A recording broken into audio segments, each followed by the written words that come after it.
اللہ کے سب سے قریب اس وقت ہوتا ہے جب وہ سجدے کی حالت میں ہوتا ہے۔ کس کے قریب ہوتا ہے؟ اللہ کے سب سے قریب ہوتا ہے۔ وہ بڑا نیڑے ہے رب کے، بڑا قریب ہے، اس لیے کہ وہ حالت سجدہ میں، وہ جب سجدے کرتا ہے نا اس کی بارگاہ میں جب جھک جاتا ہے۔ آپ ذرا سجدے کی کیفیت دیکھیں نا، زبان بھی یہاں ہے، آنکھ بھی یہاں ہے، کان بھی، عقل بھی ساری، اس نے سارا کچھ رکھ دیا سجدے۔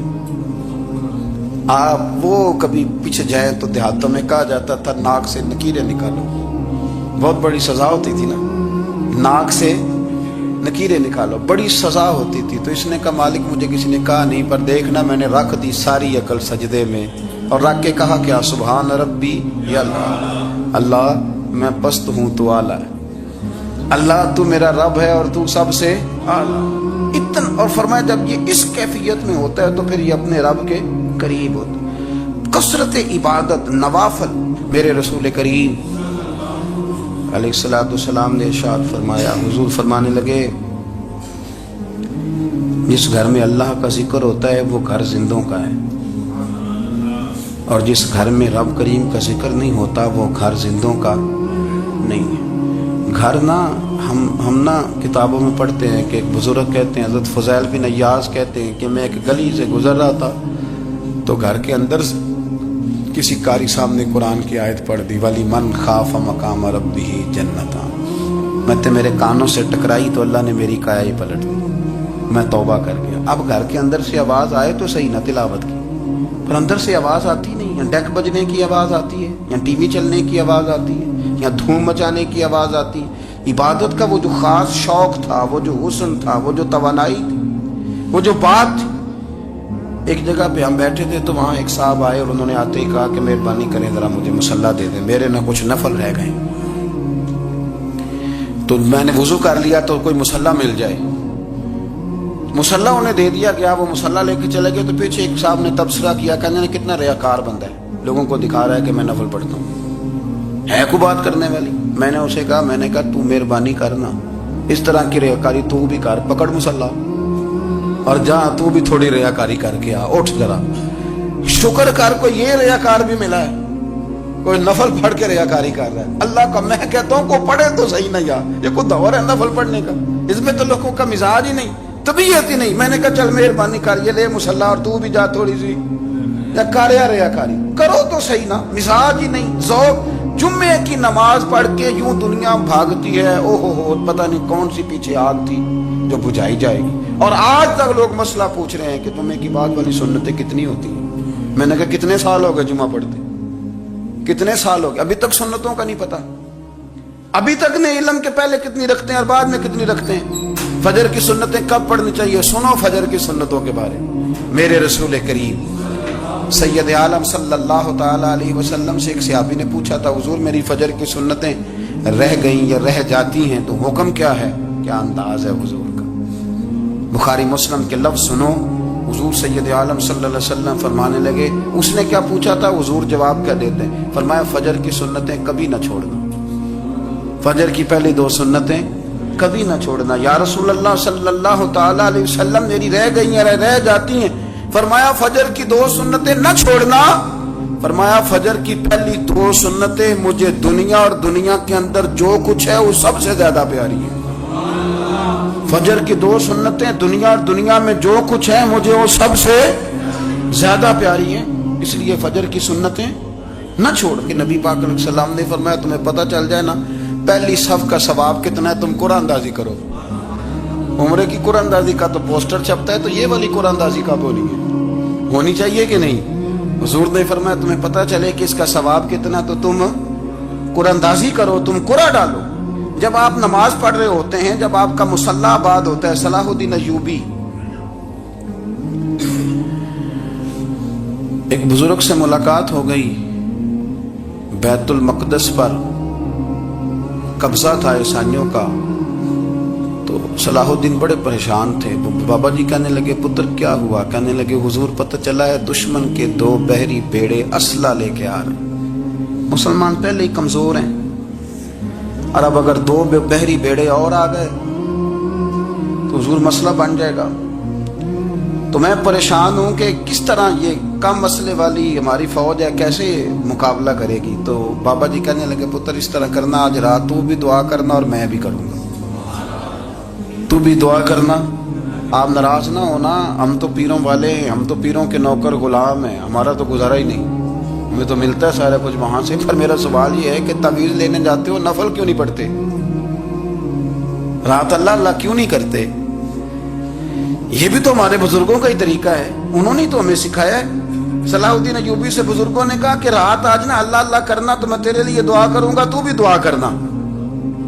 तो बंदा जब दुखी होता है तो सजदा करता है, तो फिर ही तो मुसल्ला भीग जाता है, फिर ही तो मजा आता है। सुखी बंदा तो काबे जाके नहीं रोता। दुखी थे, तकलीफ थी, तो सर रखा सजदे में तो तड़प गए।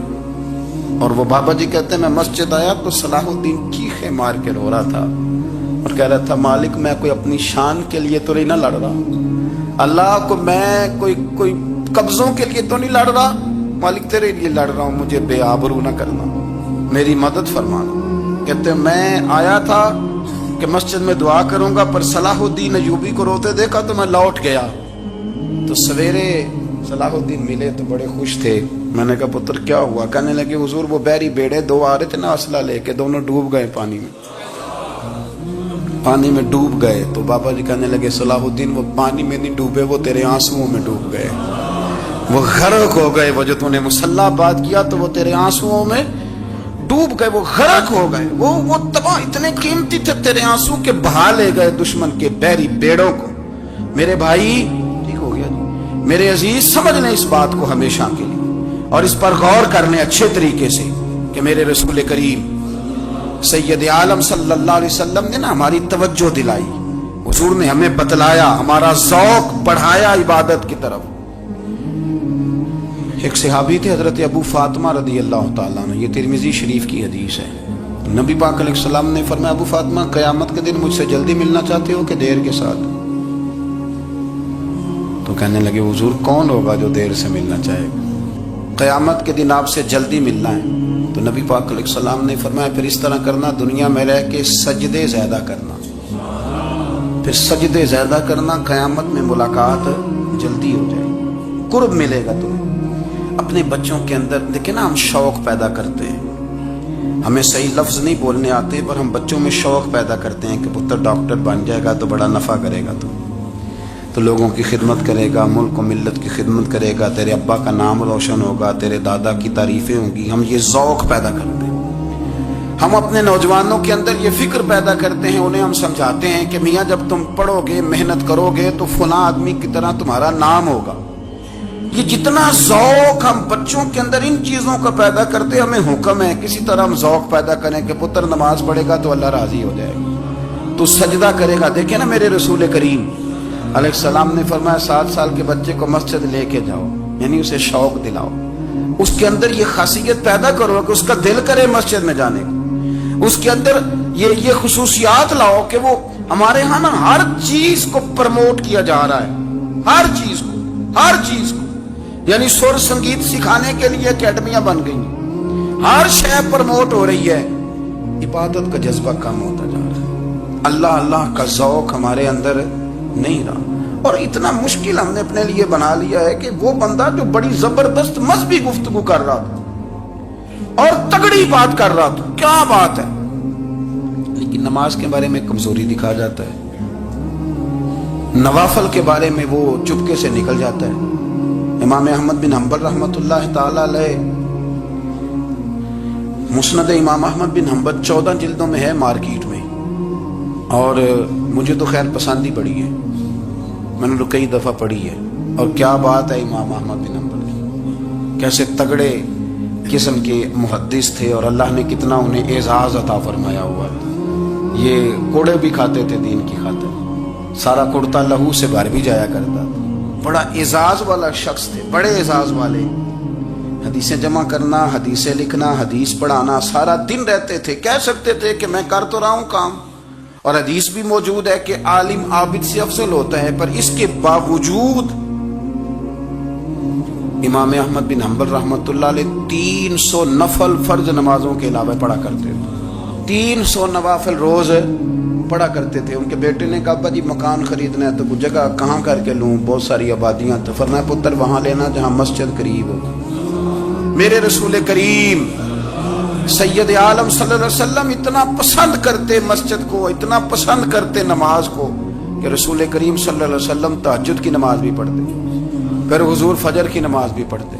नबी पाक वितर को अलग करके पढ़ते, इशा के साथ नहीं पढ़ते। ये तो हम इसलिए इजाजत दी हमारे बुजुर्गों ने कि बाद में उठेगा कौन अलहदा वितर पढ़ने के लिए। इशा के साथ पढ़ ले, वितर पढ़ते, तहज्जुद पढ़ते, फजर पढ़ते, इशराक पढ़ते, चाश पढ़ते, फिर मगरिब की नमाज के बाद 6 रकात अवाबीन पढ़ते, फिर रात को सलातुल लैल पढ़ते। सैयदा आयशा सिद्दीका कहती हैं ज़माना सो जाता और मेरे रसूल मुसल्ला बिछा के खड़े हो जाते। ओ यार खेती बाड़ी करके नहीं, मेहनत मजदूरी करके नहीं। जनाब आयशा कहती है मैं ये भी देखती कि हुजूर एक आयत शुरू करते तो सारी रात उसी को पढ़ते और मेरी नजर जाती तो कदम मुबारक पे वरम आ जाता। यार नमाज पढ़ पढ़ के इतनी मुशक्कत करके, इतनी जद्दोजहद करके वरम आ गया। यार सुल्ला इतनी मेहनत क्यों करते हो? फरमाया अफला अकून अब्दन शुकूरा, क्या मैं अपने रब का शुक्रगुजार बंदा ना बनूं?